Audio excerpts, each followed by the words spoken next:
If you've ever been curious how beams are analyzed in construction or engineering, or you're taking statics in college, let's take a look. So here we've got a fixed end support and a roller support, and we have a distributed load of 2 kilonewtons per meter. So across here. I'm gonna run through this really quick, but how do we solve for this, right? So we've got a fixed end support, we've got AX and AY. Since it's a fixed end, we have these forces holding it in place, and then on the roller end, we've just got BY. So since it's a distributed load, I want to change it to a point load to make it a little bit easier. So the way we do that is we use this formula, W times L, the length, times this distributed load, and we end up with 12 kilonewtons for our point load.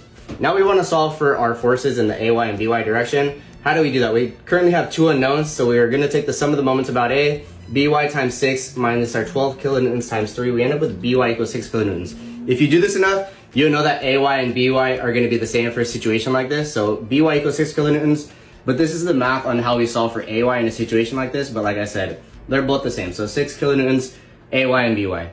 Now we have shear and moment diagrams that are going to tell us about the internal forces of a beam structure like this, right? So our shear force, think of it as a book, and it's being pressed down and the pages are starting to move, right? That's our shear force.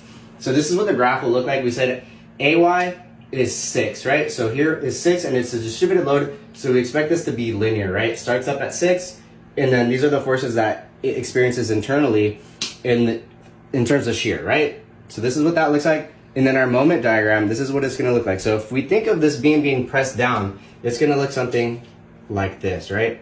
So the forces that it's experiencing are the greatest at its mid-span support. So that's what this diagram is essentially showing.